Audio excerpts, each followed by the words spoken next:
And the Ditto Cam is on. I figure if I'm going to go over the edge today, you people need to see it, because it doesn't happen much. In fact, I just got an email. Dear Rush, I think it's rather mean of you to leave us during this political season, but you are obviously over the edge, or soon will be, and you need a break in order to come back and kick butt for the convention in New York and the sprint to the finish.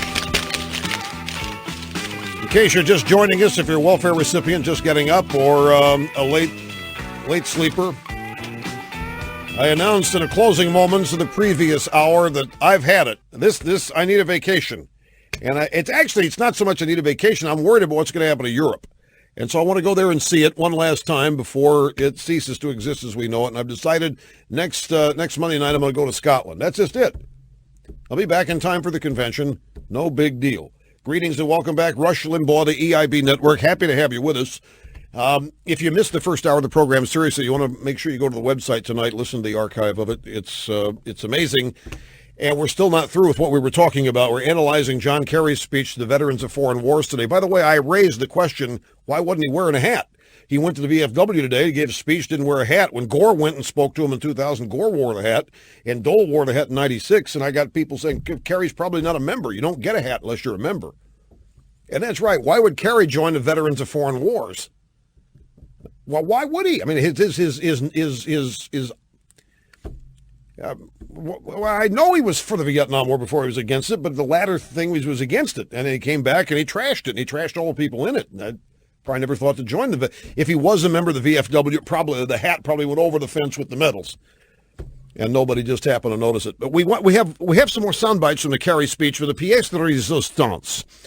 Is this next one. Audio soundbite number one. If you want to listen to a clear and unequivocal, I don't know what this is, ignorance or just total misunderstanding of the reality of the situation in the Middle East, listen to John Kerry. We need a president who has the credibility to bring our allies to our side. Stop the tape. This must be the 20th. Darn it, that glass is almost broke. This may be I'm sorry, folks. I can't get through one of these bites without stopping the tape. This must be the 20,000th time in this speech he talked about bringing our allies together. What? Would you please, just 1 minute, let me go through this one more time. How's this going to happen? John Kerry has said that he's going to get us out of Iraq in 6 months to a year. He's announced it. Now, what this means is that the bad guys are just going to sit around, and make us think we can leave even sooner. They'll stop fighting us, and we'll fall into this trap of thinking, we got victory, so we leave. And he says at that moment, the French and the Germans are going to send troops in to replace ours, only because he's president. They'd be there now if it was somebody besides Bush. Now, hell's bells, folks. Can you picture this? General Abizaid leads the American troop withdrawal, and at the same time, here comes Lawrence of Arabia and General Rommel on the tank coming in to go and take over for us in Iraq. Is this really realistic? What's in it for the Europeans to go in there as we're pulling out? God, and as I say, mainstream press used to have this kind of insightful analysis. Recue that bite, Mike. We'll start it from the top. Mainstream press used to, partially, they wouldn't go as far as I'm going, but this is, I don't know how to characterize this. It's not enough to say it's pathological. The New Republic had a story 2 weeks ago. The Europeans are not going to back us, period. They went over. Wouldn't you think that some enterprising reporter from this country would go ask Chirac or go ask Schroeder, hey, Kerry says you guys are going to go in and fight the war in Iraq as we're leaving. Is that true? Wouldn't you love to hear the answer to that? New Republic had a story not long ago, 2 weeks ago, went over and talked to some of these undersecretaries of whatever and whoever, and they said they laughed. We go to Iraq? No way. It's not going to happen. And he must have said this 20,000 times in this in this all over the board speech. Okay, we're ready for the top of this bite. Okay, yeah, here it comes. Here's the start again. I promise I'm not going to stop it this time. We'll just let it go. We need a president who has the credibility to bring our allies to our side, because that's the right way to get the job done in Iraq and bring our troops home. See? The allies to our side and bring the troops home. What the hell is... There goes the cigar. Everything's falling apart. And for anyone who questions that, I just ask you to use your common sense. Use your power of thought as a free American. Oh, stop the tape. I can't. I heard that when I first heard this. I said, can't. Use your power of thought as a free American. Yeah, for how much longer, Senator? Use your power of thought as a free American. Some of us are free Americans, some of us are gay Americans, some of us are football fan Americans, some of us are African Americans, and then there are free Americans now. It is a little patronizing. Use your, he's trying, this is his, sophisticated way of saying, hey, use your common sense. He knows that freedom and liberalism are not words that go together. He knows that, so he wants to make sure that he convinces people he's for freedom. We're going to stay free in all this. Okay, so this is it, folks. This is a piece of this. You've been thinking about it now. Using your power of thought as a free American, using your common sense. He's the big setup. This, my friends, is what Kerry wants you to stop and consider. Every Arab country has a stake in not having a failed Iraq. Wrong. But they're not at the table. Every European country has a stake in not having a failed Iraq and not having a civil war. They don't care. But they're not at the table. They don't care. I believe we can do a better job. All right. Let's stick with the Arabs first. He says every Arab country has a stake in not having a failed Iraq. The fact of the matter is just the opposite. Have you heard the term bandied about over the course of recent years, Arab unity? I'm sure you have. What do you think it means? The Arabs are trying to put together in the Middle East their own version of the European Union. They want Arab unity. They want an amalgamation of Arab states that are socialist. They do not want freedom. You have to wonder, what do you think Al Jazeera is? Think Al Jazeera is interested in a free Iraq?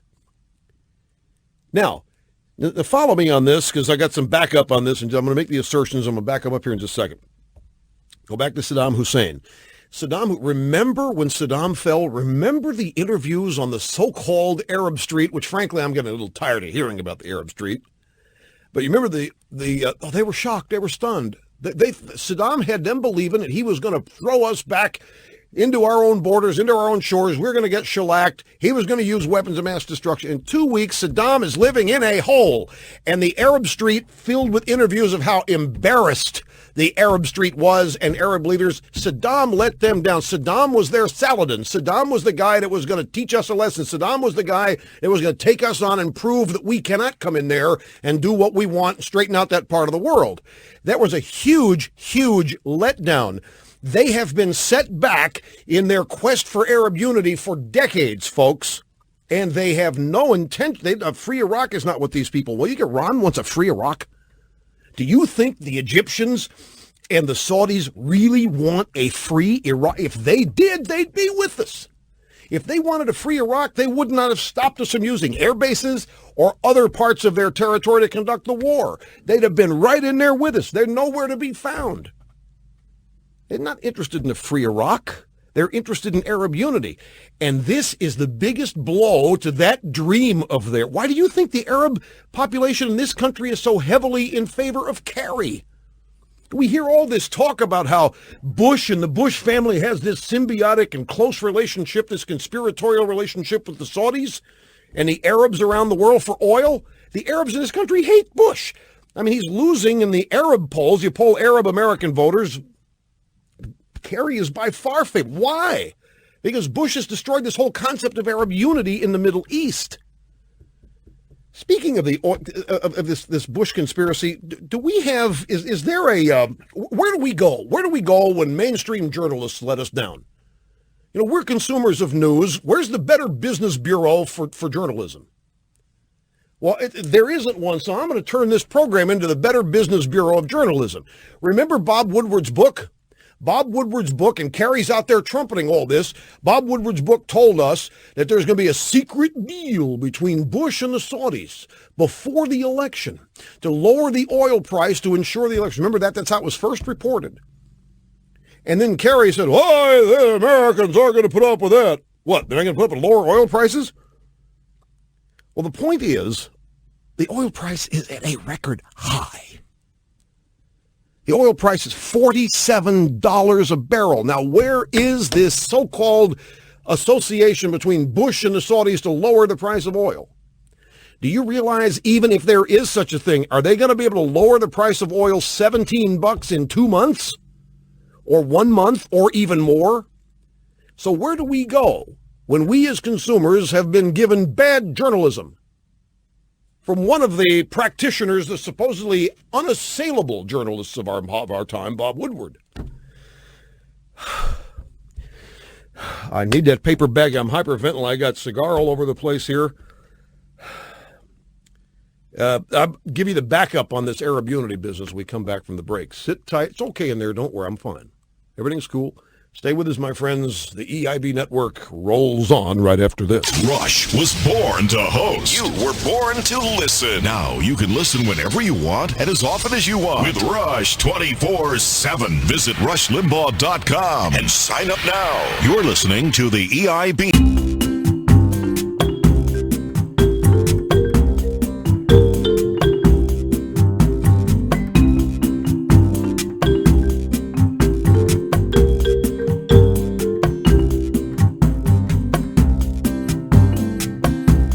Limbaugh talent on loan from God, from the Limbaugh Institute for Advanced Conservative Studies. Now, I'm going to interrupt my analysis of the Kerry speech for some big news here. Jim McGreevey, in the wake of his resignation, there are more stories emerging about his quirky administration. The New York Daily News today is reporting that one former State House staffer said that McGreevey had a thing about high heels. Women were not supposed to wear high heels around Jim McGreevey. Apparently his haircut levels out at about 5'6", and he didn't want female staffers taller than he is, or looming over him. It says here, the source said it was not an official order, but it was understood that staffers in high heels made him uncomfortable.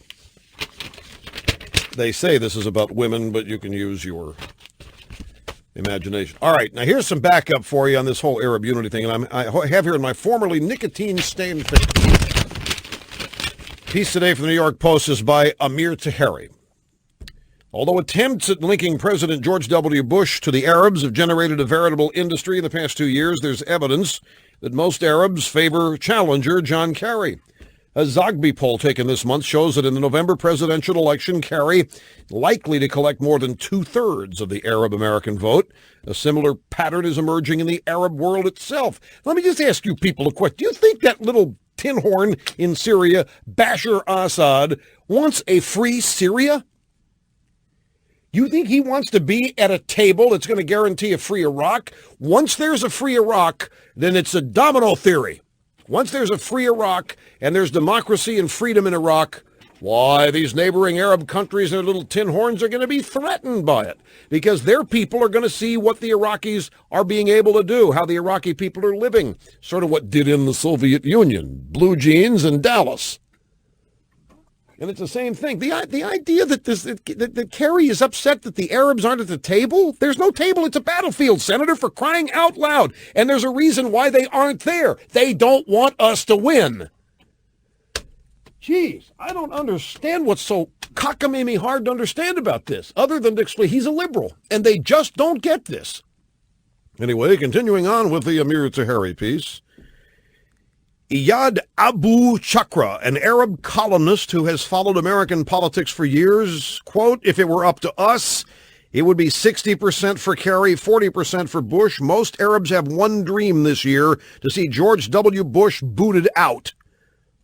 Dislike for Bush has created the most curious Arab coalition in a long time. The pan-Arab nationalists are angry at Bush because toppling Saddam Hussein's regime in Baghdad, he destroyed the illusion of a strong man leading Arabs to unity and socialism. It's exactly what I've been trying to tell you all day. It may take a generation before anyone talks of Arab unity without being laughed out of the room, says columnist Ahmad Rabi. Those who dreamed of an Arab superpower will never forgive Bush. The pan-Islamists also dislike Bush, but for different reasons. They see his talk of democracy as an attempt at preventing them from establishing their ideal Islamic system based on the Sharia rather than elections. Bush's broader Middle East and North Africa initiative is seen by Islamists as a plot to impose a Western model. The Muslim world is not a blank sheet on which Mr. Bush could draw what he likes, says writer Walid Abi Murchid, who would vote for Kerry if he could. Opposition to Bush's plans for democratization in the Middle East is put even more dramatically by Muhammad Sharata Madari, a mullah of Arab origin now acting as an advisor to Iran's supreme guide Ali Khamenei. He says Bush is trying to develop an American Islam. He thinks that Americans will not be safe in their homes until the Muslim world is dominated by pro-U.S. governments. Now, you know, this is there may be a grain of truth to this. That's really what the war on terror is all about, folks.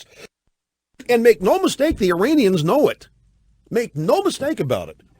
And make no mistake that that's why their little so-called cleric surrogate al-Sadr was in there taking shrapnel. Because he is one of their surrogates. We're fighting Iran in Iraq. Wish the administration would say this. I wish it just, because that's what this is. You know, we fought the Soviet Union for all those years. We never had a battle with them. We always had battles with their surrogates. And that is exactly what is happening now. Now, this view that Bush is trying to develop an American Islam is echoed in sermons preached at mosques throughout the Middle East and Europe and the U.S., in recent weeks, with an eye on the forthcoming American election. One theme of these sermons is that Bush's call for free elections and reform in the Muslim world amounts to an act of cultural aggression. So these are the people who think that freedom is an imposition. They don't want it, folks. They don't want freedom. This is why Senator Kerry, they're not at the table.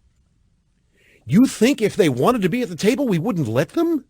If they wanted to be at the table, if they wanted a free Iraq, why, they'd be our allies. They would have helped us overthrow Saddam. They didn't. This whole speech that he gave today was full of misdirection, deceit, a misstatement of the challenge we face, a lack of understanding of what it's going to take to achieve victory, and a perfectly clear explanation that if Kerry's president, we're going to lose it. That's what he did today. It is stunning. I wish I were not the only one recognizing this to tell you. I wish if the mainstream press were doing its job the way it used to, there'd be a lot of people frightened about what Kerry said today, not just in terms of his lack of understanding of the realities of the world, particularly the Middle East, but of the danger that such his misunderstanding potentially exposes this country to. This is not chump change. And well, at the same time, he's promising to get our troops out of there in 6 months, and the French and the Germans are going to ride to the rescue and beat back the Iranians and the Iraqis and whoever else, the terrorists. We should not be bringing troops home from places they're not even engaged in battle and haven't been for 60 years. It's unbelievable. It's just, this guy is ripe for being tripped up and trapped every time he opens his mouth. If somebody knew how to do it.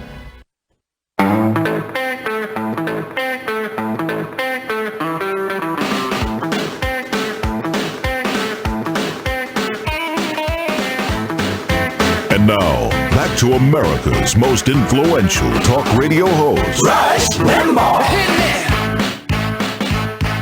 Having more fun than a human being should be allowed to have. Rush Limbaugh loving hearing myself speak. From the Limbaugh Institute for Advanced Conservative Studies. Now, you people have been on hold for a long time, and I appreciate it. It won't be much longer. I just have 2 more things to do here. And I got a great stack of stuff here, and I'm not going to be able to squeeze it all in no matter what I do. But there's always tomorrow. So just sit tight here. As I mentioned earlier in the program, that there are continuing cracks here in the Kerry campaign. And you have to include in the Kerry campaign elements of the partisan elite media. And that's where the 2 cracks are coming from. You remember the name Martin Schramm? Marty Schramm used to be on programs like Crossfire a lot, the Capital Gang. And I don't know what happens to the rotation of these guys, but he's a columnist. He used to be a Washington journalist, still is. But he's now a Scripps Howard News Service analyst, political analyst. He hasn't gone away. He hasn't been on TV a lot lately. You never know why. And I'm not even offering any criticism. Far be it. Martin Schramm's a liberal, well-known, unabashed, proud to be. And he has a piece today entitled Kerry Blowing the Election. And you talk about Limbaugh echo syndrome.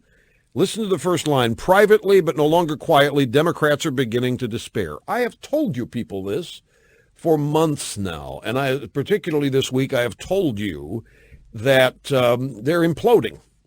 And I've told you over what? Well, there's so many things, but the primary thing is he's just boggling all their minds on Iraq. And the last straw, and that's what these two pieces about, the last straw was when he said he'd still have gone in there and authorized the use of force even if he had known there were no weapons of mass destruction. Martin Schramm is now pregnant and having a cow, and behind him, Helen Thomas, the same thing. Privately, but no longer quietly, Democrats are beginning to despair. They cannot fathom why their man, John Kerry, can't seem to fathom how easy it ought to be to put President Bush away, seize the high ground, and take command of the issues of the war in Iraq and the war on terror. Marty, they're the same thing. They see polls showing that Americans disapprove of the president's handling of Iraq and the war on terror. They see that 3 years after 9/11 and 2 years after Bush turned away from al-Qaeda and focused on Iraq, he hasn't, Marty. Al-Qaeda has been allowed to get stronger again. They're not. So strong that Bush's Department of Homeland Security had to declare the U.S. is again under a high state of alert because al-Qaeda is determined and able to strike us again. Of course they are. Doesn't mean they're stronger, but we haven't done it, have they, Marty? Anyway. Democrats despair because given all of that, a majority of American voters still tell pollsters they believe that Bush and not Kerry can better command the war on terror. Horror of horrors. And mainly the Democrats privately despair because they know why the people feel that way. They know it is because Kerry has been pathetically unable to answer clearly and forthrightly the simplest questions about the war in Iraq and the war on terror. Kerry cannot explain just what he would have done and what he will do now to better command and win the unwon war on terror. I wonder what Marty thinks of Kerry's speech today. That's got to have him depressed. You know, get the Valium for these people, folks, because it's going to be, not Valium, they don't need Valium, they need whatever it is. What is it? Prozac. I mean, these people are going to be in bad shape. For this, can you imagine if he already has this view to listen to Kerry's better plan on Iraq, pull us out and the French and Germans go in? We're waving at them as we leave and the French and Germans are arriving. Democrats say privately they don't know what is wrong with Kerry. Well, Martin Schramm does. He says, here's what's wrong. The Democratic presidential nominee has no clearly defined conceptual framework that is the basis of what he thinks about the war on terror and the war in Iraq. And Martin is exactly right. And this speech today was nothing but a bunch of empty syllables strung together to make words that sounded platitudinous, if you will, that sounded all-knowing and even fantical. Fantasical, whatever. Sound like a fantasy. He's living in a dream world, folks. Things are going to get better because he's president. Things are going to get better because he wants them to. Things are going to get better because he says they're going to get better. Things are going to get better because he's an elitist. Things are going to get better because he's John Kerry. Bammo. That you don't need to know anymore. Don't ask me. Just trust me. I'm going to do it a better way. That's fine. Well, people want the details. And it's starting to crack. Martin Schramm continues, without that conceptual framework as a foundation, Kerry has been despairingly unable to clearly and forthrightly answer even the simple question a reporter put to him during a photo op moment at the rim of the Grand Canyon. Here's what Kerry was asked. If you knew at the time the Senate voted on the resolution authorizing the president to go to war in Iraq, all that you know now, would you have still voted for the resolution? Then here's what Kerry should have answered, according to Marty Schramm. If we had all known back then what we know now, there's absolutely no way the Senate would have passed that resolution. I wouldn't have voted for it. Most of my fellow senators wouldn't have voted for it. If we had known that we were being selectively fed portions of cooked intelligence, that we wouldn't find that Saddam had weapons of mass destruction that made him an imminent threat to us, that we'd rush to war without a plan to win the peace, plunge Iraq into a civil war that could create a potential new haven for Islamic terrorists, that resolution would never have been brought up for a vote. Right there in that paragraph, you have the sum total of the entire Democrat campaign when it comes to this presidency. That's what they've got it all based on. Everything you heard in that paragraph, and it's so wrong, and it's so misguided. There wasn't a selective application of cooked intelligence. For example, selectively fed portions of cooked intelligence. rush to war without a plan to win the peace, plunge Iraq into a civil war. For crying out loud, these things happen in war. This is... Anyway, I don't want to get sidetracked anymore. That's what he said Kerry should have said. And the next paragraph is how Kerry actually answered, and this is what got him all flummoxed. Kerry answered that, yeah, he would have voted for that resolution anyway. I believe it's the right authority for president to have, Kerry added, which was not just a lame and lousy answer, it was untruthful. But at least it was better than what he once said when a similar question prompted him to forthrightly declare, "You bet I might have." You bet I might have. It's frustrating as hell, said Senator Joe Biden.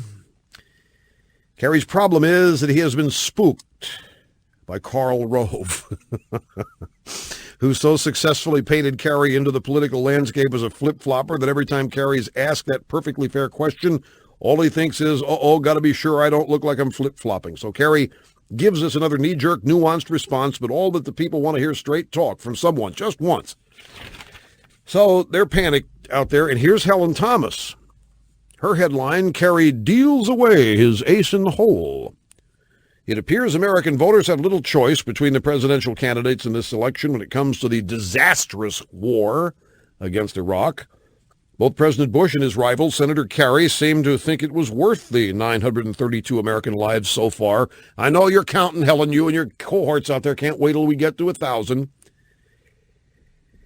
There's also the untold thousands of Iraqis dead, she says, and wounded as well. But as one Pentagon spokesman told me, they don't count. Kerry has made, she says, a colossal mistake by continuing to defend his October 2002 vote authorizing President Bush's invasion of Iraq. Kerry has passed up several chances to distance himself from the Iraqi debacle, but instead he's left himself wide open to Bush's ridicule. What's he got left? Stem cell research?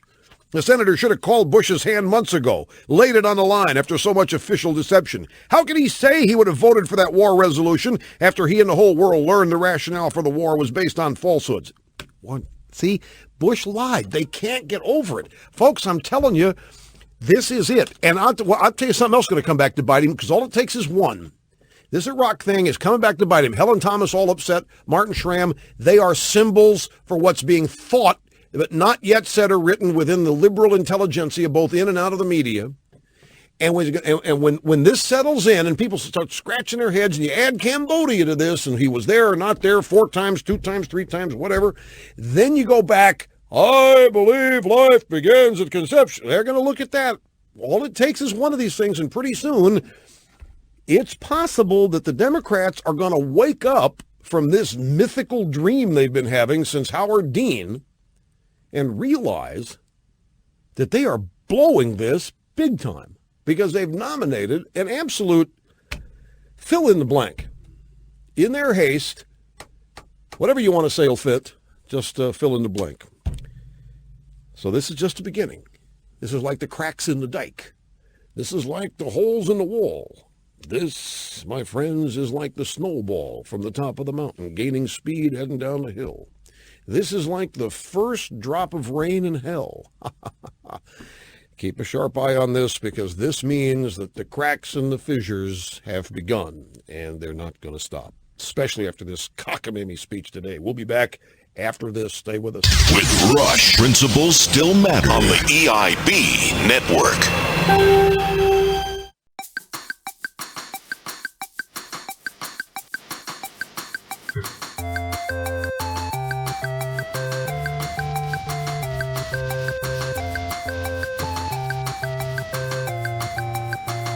One more story here, and then we'll get to your phone calls. This is a Reuters story, and I'm always suspicious of any news organization that does not allow its reporters to call terrorists terrorists.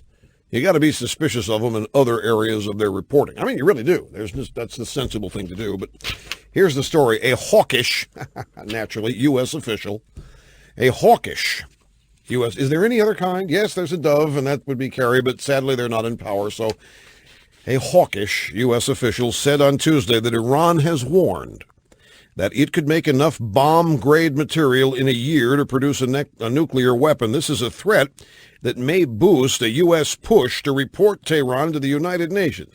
No, you can't be serious. We might report the UN, the Iranians to the UN? Reuters is saying that we're a bunch of tattletales? We find out that Tehran says they've warned they got enough bomb-grade material in a year to produce a nuclear weapon, and we, a hawkish U.S. official, going to go tell the UN? If that's a hawk, my friends, then we need to redesignate what kind of bird a hawk is. Because this is what Kerry would do. This is what a dove would do. A dove would get a little whisper, psst, the Iranians just said in a year they're going to have enough bomb-grade material to make a nuke. And a dove would go, oh, really? Well, I'm going to go tell the UN. And that's what Kerry would do. A hawkish U.S. official would say, is that what they think? All right, they'll find out. And we would deal with it. I'm not even going to mess with the rest of the story. It's asinine. This is one of these Twilight Zone days. It really is. Let's go to the phones. Carl in the Chicago. I'm glad you were patient and held on, sir. Welcome to the... Yes, hello. Hi. Yeah, hi. Hi, Rush. Hi. Mega dittos. Thank you. Just a little information. I'm a 77-year-old World War II vet and quote-unquote a neocon, by the way. My question is simply this, referring to John Kerry and his imminent danger, preemptive strike. I'm curious as to if someone would ask him and find out just how he would determine that. Who would he ask? Whose information would he take? And how would he determine that it was necessary for a preemptive strike? Period. Oh, come on, Carl. Use your brain out there. You're 77. You're old enough to understand this. He's going to rely on his intelligence agencies. He's going to make them smarter. He's going to make them smarter. Just like Bush did. No, he's going to make our intelligence agencies smarter. Oh, really? And more sensitive. And by the way, drop sensitive from the speech. He didn't say sensitive today. No, he's going to make the intelligence. This is a great question. Folks, if you're just tuning in and wondering, John Kerry actually announced today, in his convention speech, he said that every attack could be met with a swift and forceful response. And people said, well, what about hitting them before they attack us, Senator? You're just going to sit here and let us get the hell kicked out of us? Okay, right. I said, okay, the hell with people said it, I said it. So he put in his speech today at what Carl here just quoted, and if there's an imminent threat out there, we're going to take it out. And so Carl's question is, how's he going to know we got an imminent threat? It's a great question.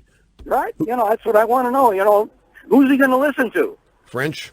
Yeah, probably. French are going to be our watchdogs out there. The French are going to be the guards at the center. The French are going to tell us when there's an imminent threat. I really would like to see the mainstream media ask these questions because it's important. How are we going to find out what is an imminent threat? Now, of course, we know Bush never said that, and he said that before there would be an imminent threat. I know. He said it was a gathering threat. He said it was a gathering threat, and we got to get to it before it becomes imminent. Exactly right. Now, Carl, you're 77 years old, and I want to help out here. Correct. Yeah, I'm proud of you, but don't, you've been alive long enough to know that the mainstream press is not going to do what you wanted to do. Don't live in. I understand don't start fantasizing on me now, Carl. Yeah, but I'd like to get it out anyway. To have you ask that question. Why don't you, with your power? I can't. I can't imagine anybody with a more powerful voice than you to keep hammering and have people. Why don't you ask that question? Who is he going to talk to? How is he going to do it? And when is he going to make that decision? Well, it's okay. I'll keep hammering it. I'll be happy to. I'll be hammering at it. It's about time I use my power. I said I don't even think of the power I have. I just sit here and try to be a good radio guy. But I will. I'll start using my power. It's like we were talking earlier. He says the French and Germans, and I'm sorry to be redundant here, but folks, this is huge. He says the French and Germans are going to be rolling into Iraq while we're pulling out. Now somebody needs to go ask Chirac and Schroeder and de Villepin about this. Senator Kerry says when he's president that you're going to take over the war in Iraq because we're leaving. You're going to take over. You would think somebody go ask them this question. I would love to see that. Now I mentioned this earlier, I have also my formerly nicotine-stained fingers, the Spencer Ackerman story, The New Republic. It's from August 2nd. And it says, use your illusion. As secret plans to end the war go, John Kerry would be well advised to come up with a secret plan B. Kerry announced on the chat shows yesterday that he doesn't intend to send more American troops to Iraq and that he would consider his Iraq policy unsuccessful if he didn't bring significant numbers of troops back within the first term. Vowing to bring an unspecified number of soldiers home by 2008 isn't exactly cutting and running. And by the way, he's revised it down now to 6 months to a year, not 2008. But they say if Kerry's going to do this, he might need to look for a different tourniquet. He linked the return of U.S. troops to an infusion of foreign soldiers, which for a year now has been his panacea for Iraq. He argued that the source of our allies' opposition to sending troops is the animus they feel to the Bush administration, and therefore the election of a new administration would bring an end to allied opposition. This strikes me as a case for wishful thinking, reminiscent of the most fevered Bush administration delusions. Kerry's expecting essentially that the Europeans, liberated from Bush, will greet him with sweets and flowers. Well, I'd like to believe that is true. Consider this troublesome quote from Philip Gurovich's recent Kerry profile in the New Yorker. We shared this with you. Went and talked to these European undersecretaries, and they said, there's no way. We're not going into Iraq. I mean, and the question they're asking themselves, why? What's in it for us? Especially if you're pulling out. What's in it for us? This is so asinine. You know, I'm embarrassed. I am actually embarrassed here to be reporting that a major party's candidate for president is saying these things. This is embarrassing to have to report. It's embarrassing to know I live in a country that a major party could produce somebody that would say these kind of things that I have to sit here and comment on. You know, if this were the dog catcher race in Boston, it's one thing. But this is for the presidency. Be back in just a second. I'm going to keep doing it, folks. Don't sweat it, but I mean, it's a challenge. We'll be right back. Hear it now. Read about it in the paper tomorrow. Rush on the EIB network.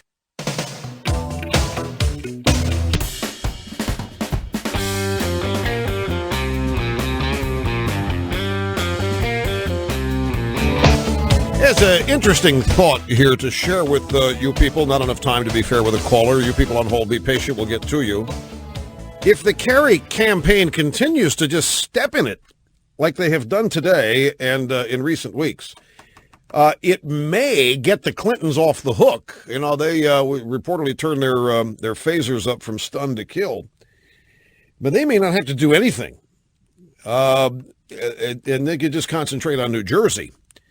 Now, the Clinton cannot be in a good mood today. Drudge is reporting that Hillary Clinton's book, and this was one of Bill's goals, was to outsell Hillary, and it's not happening.